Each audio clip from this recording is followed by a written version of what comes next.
ಏನಾಗಿತ್ತು ಅದು ನೆಕ್ ಪೇನ್ದು? ನಮ್ದು ಏನಾಯಿತು ಅಂದರೆ ಚಿಕ್ಕ ಏಜಿಂದ ನಾವು ಸೈಕ್ಲಿಂಗ್ ಹೊಡಿತಿದ್ದೆ, ತರಕಾರಿ ಎಲ್ಲ ಸೇಲ್ ಮಾಡೋದು. ಸೈಕಲ್ ಹೊಡೆದ್ರೆ ನೆಕ್ ಯಾವಾಗಲೂ ಬೆಂಡಿರೋದು. ಆಮೇಲೆ 2009 ಮೋರ್ ಮೆಗಾ ಸ್ಟೋರಲ್ಲಿ ಬಿಲ್ಲಿಂಗ್ ಕೌಂಟ್ರಲ್ಲಿ ಮಾಡ್ತಿದ್ದೆ. ಸೊ ಅಂದರೆ ಬಿಲ್ಲಿಂಗ್ ಕೌಂಟ್ರಲ್ಲಿ ಅಲ್ಲಿ ಒಂದು ₹100 ಜಾಸ್ತಿ ಸಿಗುತ್ತೆ ಅಂದರೆ ಇನ್ನೊಂದು 2-3 ಅವರ್ ಎಕ್ಸ್ಟ್ರಾ ಮಾಡೋದು. ಹಿಂಗೆ ಮಾಡ್ಕೊಂಡು ಯೂಟ್ಯೂಬ್ ಬಂದೆ. ನಮ್ದು ಯಾವಾಗಲೂ ಕಂಟೆಂಟ್ ಮಾಡಬೇಕಲ್ವಾ, ಸೊ ನಾವು ಫೋಕಸ್ಡ್ ಅನ್ನೋದು ಕ್ಯಾಮ್ರಾಗೂ ಡಿಸ್ಪ್ಲೇಗೂ ನೋಡ್ತಾ ಇರಬೇಕು, ಅಲ್ಲಿ ನೋಡ್ತಿರ್ಬೇಕು. ಯಾಕಂದ್ರೆ ಚಿಕ್ಕದು, ಯಾಕಂದ್ರೆ ಫುಲ್ ಝೂಮಿಂಗಲ್ಲಿ ತೆಗಿತಿದ್ದೆವು. ಅದನ್ನು ವರ್ಕ್ ಮಾಡಿ ಮಾಡಿ ಮಾಡಿ ಏನಾಯಿತು, ಇಲ್ಲಿ ನನಗೆ ಮೇಯ್ನ್ ಪೇಯ್ನ್ ಸ್ಟಾರ್ಟ್ ಆಯಿತು. C3, 4, 5 ಅಂತಂದ್ಬಿಟ್ಟು ಗ್ಯಾಪ್ ಇದು ಆಗಿ. ಆಮೇಲೆ ಇನ್ನು ಯೂಟ್ಯೂಬೇ ಬೇಡ ಅನ್ನೋ ಥರ ಸಿಚುವೇಶನ್ಗೆ ಆಗುತ್ತೆ. ಹೌದು. ಬಟ್ ಡಾಕ್ಟ್ರ್ ನೋಡಿ ಅವ್ರು ಹೆಂಗೆ ಹೇಳೋದು ಅಂಥೇಳಿ ಸುಮಾರು ಯೋಚನೆ ಮಾಡಿ ಹೇಳಿದ್ರು. ಯಾಕಂದರೆ ತಿಂಗಳಿಗೆ ಆ್ಯಾವ್ರೇಜ್ ಪರ್ ಮಂತ್ 7.5 lakh.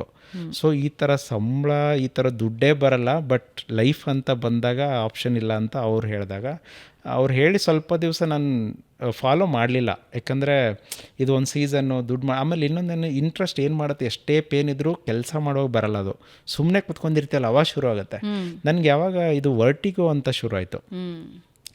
ಇದೇ ಕಾರ್ ತೊಗೊಂಡು 15 ಡೇಸಲ್ಲಿ ಇನ್ನು ಸೇಲ್ ಮಾಡೋಣ ಅಂತ ಪ್ಲ್ಯಾನಿಂಗ್ ಇದ್ದೆ. ಸಿಲ್ಕ್ ಬೋರ್ಡಲ್ಲಿ 1/2 ಮೀಟ್ರ್ ಗಾಡಿ ಮೂವ್ ಆಗಿದೆ, ಗೊತ್ತಾಗಿಲ್ಲ ನನಗೆ. ಸೊ ಆವಾಗ ಅಂದ್ಕೊಂಡೆ, ಇಲ್ಲ ಏನೋ ಇದು ಪ್ರಾಬ್ಲಮ್ ಇದೆ, ಮೇ ಬಿ ನಾನು ಡ್ರೈವ್ ಮಾಡಬೇಕಂದ್ರೆ ಏನೋ ಹೆಚ್ಚು ಕಡಿಮೆ ಹಿಂಗಾಯ್ತು ಅಂದರೆ ಪ್ರಾಬ್ಲಮ್ಮು, ಫ್ಯಾಮ್ಲಿ ಇರ್ತಾರೆ. ಸೊ 15 ದಿವಸದ ಮೇಲೆ ನಾನು ಕಾರೇ ಎತ್ತಿರಲಿಲ್ಲ ಆ ನೋಟಿಸ್ ಮಾಡೋ ತಕ್ಷಣ. ಸೊ ಯಾವಾಗ ನನಗೆ ಊಟ ಬೈಟ್ ಮಾಡೋಕ್ಕೂ ಈ ಥರ ಇದು ಆಯಿತು, ನಾನು ಅಂದ್ಕೊಂಡೆ ಇನ್ನು ಸ್ಟಾಪ್ ಮಾಡೋಣ, ದುಡ್ಡಿಗೆ ವರ್ಕ್ ಮಾಡೋಕ್ಕೂ ಆಗಲ್ಲ. ಒಂದು ವಾರ ಆಲ್ಮೋಸ್ಟಲ್ಲಿ ಮಲ್ಕೊಂಡೆ. ನಾನು ಅಂದ್ಕೊಂಡೆ ಆಯಿತು ಟಿಕೆಟ್ ತೆಗಿತಾ ಇದ್ದೇವೆ ಅನ್ನೋ ಥರ. ಬಟ್ ನಾನು ನೈಟ್ ಅವತ್ತು ಆಲ್ಮೋಸ್ಟ್ ಒಂದು 11-12 ಆಗಿತ್ತು. ನಮ್ಮ ಫ್ಯಾಮ್ಲಿಯವ್ರಿಗೆಲ್ಲ ಗ್ರೂಪ್ ಮಾಡಿಬಿಟ್ಟು ಏನೇನು ಮಾಡಿದ್ದೀನಿ, ಎಲ್ಲೆಲ್ಲಿ ಇಟ್ಟಿದ್ದೀನಿ, ಏನೇನೆಲ್ಲ ಮಾಡಿ ಮೆಸೇಜ್ ಮಾಡಿಬಿಟ್ಟಿದ್ದೆ. ನಮ್ಮಣ್ಣ ಆಲ್ಮೋಸ್ಟ್ ಒಂದು 12:45 1 o'clock ಅಷ್ಟೇ ಮನೆಗೆ ಬಂದುಬಿಟ್ರು ನೈಟು. ಏನಾಗಿದೆ ಅಂತ ಅಂದರೆ ನಮ್ಮ ಫ್ಯಾಮ್ಲಿಗೆಲ್ಲ ನಾವು ಅಷ್ಟೊಂದು ಹೇಳ್ತಾ ಇರಲಿಲ್ಲ. ಯಾಕಂದರೆ ಇದು ಹೆಂಗಂದರೆ ತುಂಬ ಜನಕ್ಕೆ ಹೇಳೋಕ್ಕೂ ಆಗಲ್ಲ. ಸೊ ಹಾಗಾಗಿ ಅವ್ನು ಬಂದು ಏನಾಗಲ್ಲ ಬಿಡು, ಸ್ವಲ್ಪ ರೆಸ್ಟ್ ತಗೋ, ಹಂಗಿಂಗೆ ಅಂತಂದು. ಬಟ್ ಫೈನಲಾಗಿ ಒಬ್ಬರು ಕರೆಕ್ಟಾಗಿ ಡಾಕ್ಟ್ರು ನನಗೆ ಗೈಡ್ ಮಾಡಿದ್ದು ಸೈಂಟ್ ಜಾನ್ಸಲ್ಲಿ. ಅದಕ್ಕಿಂತ ಮುಂಚೆ ಸುಮಾರು ಓಡಾಡಿ ಸುಮಾರು ದುಡ್ಡು ಮಾಡಿದ್ದು ಆಯಿತು. ಅವ್ರ ಆಪೋಸಿಟ್ ಪ್ರೆಷರ್ ಮಾತ್ರ ನಿಮಗೆ ಬೇಕಾಗಿರೋದು, ವರ್ಕ್ ಮಾಡಿ ಇದು ಆಗಿದೆ ತಂದು. ಬಟ್ ಅವ್ರು ಹೇಳಿದ್ರು ಕೆಲಸ ಮಾಡೋಂಗಿಲ್ಲ, ಆರಾಮಾಗಿದ್ಬಿಡಿ ಅಂತಂದು. ಸೊ ಹಂಗಾಗಿ ಓಕೆ, ಟ್ರೈನಿಂಗ್ ಕಡೆ ಕಾನ್ಸಂಟ್ರೇಟ್ ಮಾಡ್ತಿದ್ದೀರಿ. ಹಾಂ, ಇವಾಗ ಟ್ರೈನಿಂಗ್ ಸ್ಟಾರ್ಟ್ ಮಾಡಿ ಇವಾಗ ಒಂದು 6 months ಆಯಿತು ಮೇಡಮ್, 6-7 months ಆಯ್ತು ಅಷ್ಟೇ. ಬಟ್ ಆ ಬಿಟ್ವೀನ್ ಗ್ಯಾಪಲ್ಲಿ ತೋಟನೂ ಮಾಡಿದೆ ನಾನು. ತೋಟ ಮಾಡಿದೆ, ತೋಟಕ್ಕೆ ಟೈಮ್ ಸ್ಪೆಂಡ್ ಮಾಡಿದೆ, ಅಲ್ಲಿ ಚೆನ್ನಾಗಿ ಹೊಡ್ಸ್ಕೊಂಡೆವು. ಅದು ವರ್ಕೌಟ್ ಆಗಲಿಲ್ಲ. ಅಲ್ಲೊಂದು 2 ವರ್ಷ ಟೈಮ್ ಸ್ಪೆಂಡ್ ಮಾಡಿದೆ. ಅಲ್ಲೊಂದು 20 lakh ಅಲ್ಲಿ ಒಂದಿಷ್ಟು ಲಾಸ್ ಆಗೋಯ್ತು. ಸೊ ಅದಕ್ಕಿಂತ ಮುಂಚೆ ದೊಡ್ಡ ಸ್ಟೋರಿ ಇರೋದು ಸ್ಟಾಕ್ ಮಾರ್ಕೆಟು. ಅಯ್ಯೋ, ನಾವು ಹಿಂಗೆ PGಯಲ್ಲಿ ನಾನು ಹೆಂಗೆ ದಿನಾಲು ವೀಡಿಯೋ ಮಾಡ್ತಿದ್ದೆ. ಒಬ್ಬರಲ್ಲಿ ಅವ್ರು ಸ್ಟಾಕ್ ಮಾರ್ಕೆಟ್ ಮಾಡ್ತಿರೋ, ಅವರು PGಯಲ್ಲಿರೋರು, ನಾನು PGಯಲ್ಲೇ ವರ್ಕ್ ಮಾಡೋರು. ಎಲ್ಲರೂ ಕೆಲ್ಸಕ್ಕೆ ಹೋಗೋರು. ಅವಾಗ ಕಾಲೇಜ್ಗೆ ಹೋಗೋರು PGಯಲ್ಲಿ ಇಬ್ಬರೇ ಇರೋರು. ಅವ್ನು ಬರೋನು, ದತ್ತು ಇವತ್ತು ಮಾರುತಿ ಸುಜುಕಿ ನಾನು ಹಿಂಗೆ ಅಂದೊಂದು 7 ತಿಂಗಳ ಮೇಲೆ ಇವನು ಏನು ಹೇಳ್ತಾನೆ, ಒಂದು ಸ್ವಲ್ಪ ಅಮೌಂಟಿಂದ ಸ್ಟಾರ್ಟ್ ಮಾಡೋದು. ₹10 ಇನ್ವೆಸ್ಟ್ಮೆಂಟಿಂದ ಶುರು ಆಯಿತು.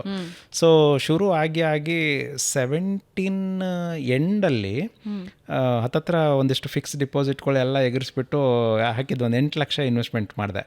ಒಂದು 2.5 ಲಕ್ಷ ಏನೋ ಪ್ರಾಫಿಟ್ ಬಂತು. ನಾನು ಅಂದ್ಕೊಂಡು ಇಷ್ಟು ದುಡ್ಡು ಬರ್ತಿದೆಯಲ್ಲ ಅಂತ ಬರೋದು ಎಕ್ಸಿಟ್ ಮಾಡಿಬಿಟ್ಟೆ. FD ಇಲ್ಲಿ ಹಾಕಿದೆ. ಆಮೇಲೆ ಹಿಂಗೆ ಆಗ್ತಾ 19 ಬರೋಷ್ಟಲ್ಲೇ ಹತ್ತತ್ರ ಒಂದು 20 ಲಕ್ಷ ಲಾಸಲ್ಲಿ ಬಂದುಬಿಡ್ತು. ಸೊ ನಮ್ಗಾಗಲಿಲ್ಲ ಅಂಥೇಳಿ ರುದ್ರಮೂರ್ತಿ ಅವ್ರ ಹತ್ರ, ಎಲ್ಲರಿಗೂ ಗೊತ್ತಿದೆ, ಅವ್ರ ಹತ್ರ ಹೋದೆವು. ಅವರು ಇದಕ್ಕೆಲ್ಲ ಬೇಡ, ಇದು ಆಗಲ್ಲ, ನಮ್ಮ ಹತ್ರ ಹಾಕಿ ಅಂದ. ಅವ್ರ ಹತ್ರನೂ ಒಂದು 20 ಲಕ್ಷ, ಹತ್ತತ್ರ 20 ಲಕ್ಷ ಅಲ್ಲಿ ಹೋಯ್ತು. ನಮ್ಮ ಮನೆಗೆ ಇನ್ಯಾರೋ ಬಂದಿದ್ರು. ಅವ್ರು ಬಂದಾಗ ನಾನು ಏನೋ ಸ್ಟಾಕ್ ಮಾರ್ಕೆಟ್ದು ಏನೋ ಮಾಡ್ತಿದ್ದೆ.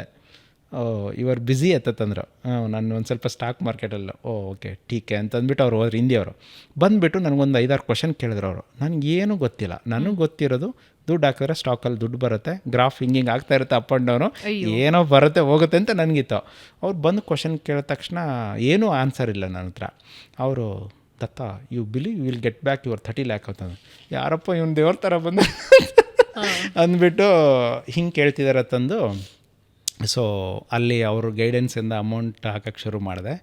ಫಾಸ್ಟೆಸ್ಟ್ 30 ಲಕ್ಷ ಲಾಸ್ ಮಾಡ್ಕೊಂಡಿರೋದು 15 ದಿನದಲ್ಲಿ ನಾನು. ಅಯ್ಯೋ ಸೊ ಹಿಂಗಾಗಿ ಬಟ್ ಫೈನಲ್ ಆಗಿ ಮೈಂಡಿಂದ ತೆಗೆದಾಕಿದೆ. ಮೇ ಬಿ ಇದು ಸ್ಟಾಕ್ ಮಾರ್ಕೆಟ್ ನನಗೆ ಯಾವುದೂ ಆಗ್ತಿಲ್ಲ, ಯಾಕಂದರೆ ಆಗಲ್ಲ. ನಾನು ಮಾಡಿದೆ ವರ್ಕ್ ಆಗಲಿಲ್ಲ, ನನಗೆ ಗೊತ್ತಿಲ್ಲ ಅಂತೇಳಿ ರುದ್ರಮೂರ್ತಿ ಅವ್ರ ಹತ್ರ ಹೋದೆ, ಅಲ್ಲಿಂದ ವರ್ಕ್ ಆಗಲಿಲ್ಲ, ಇನ್ಯಾರೋ ಬಂದರು ಅವರು ವರ್ಕ್ ಆಗಲಿಲ್ಲ. ಸೊ ನನ್ನ ಹಣೆ ಬರದಲ್ಲೇ ಇಲ್ಲ ಅಂತೇಳಿ ನಾನು ಅದನ್ನು ಬಿಟ್ಬಿಟ್ಟು ಥ್ಯಾಂಕ್ಫುಲಿ ಬಿಟ್ರಿ. ನಾನು ಆಲ್ಮೋಸ್ಟ್ ಹಾಫ್ ಆಫ್ ಲಾಸ್ ಆಗಿರುತ್ತೆ ಅರ್ನಿಂಗ್. ನಾನು ಯೂಟ್ಯೂಬ್ ಬಂದಿರೋದು ನಂದು ಫೆಡ್ರಲ್ ಬ್ಯಾಂಕ್ ನಂದಿರೋದು, ಅಲ್ಲಿರೋರೆಲ್ಲ ಮ್ಯಾನೇಜರ್ ಎಲ್ಲ ಕೇಳೋರು ಏನು ಒಂದು 3 ತಿಂಗಳಾಗಲ್ಲ ಒಂದು FD ಆಗ್ತಿದೆಯಲ್ಲ ಅನ್ನೋರು. ಯಾಕಂದರೆ ಅವ್ರಿಗೆ ಗೊತ್ತಿರುತ್ತಲ್ಲ ಟ್ರಾನ್ಸಾಕ್ಷನ್ ಬರ್ತಿರೋದು ಈ USD ಕನ್ವರ್ಟ್ ಆಗಿ ಇಂಡಿಯನ್ ಕರೆನ್ಸಿಗೆ ಬರೋದು. ಸೊ ಹೀಗೆ ಒಂದೊಂದು ಆ ಟೈಮಲ್ಲಿ ಕೆಲಸ ಬಿಟ್ಟ ತಕ್ಷಣ ತೋಟ ಮಾಡಿದೆ. ಸರಿ ಎಲ್ಲರೂ ಏನೋ ಸ್ವಲ್ಪ ನೆಕ್ ರಿಲೀಫ್ ಆಗುತ್ತೆ. ಜೊತೆಗೆ ತೋಟದಿಂದ ಟೆರೆಸ್ ಗಾರ್ಡನ್ ನನಗೆ ತುಂಬ ಇಷ್ಟ.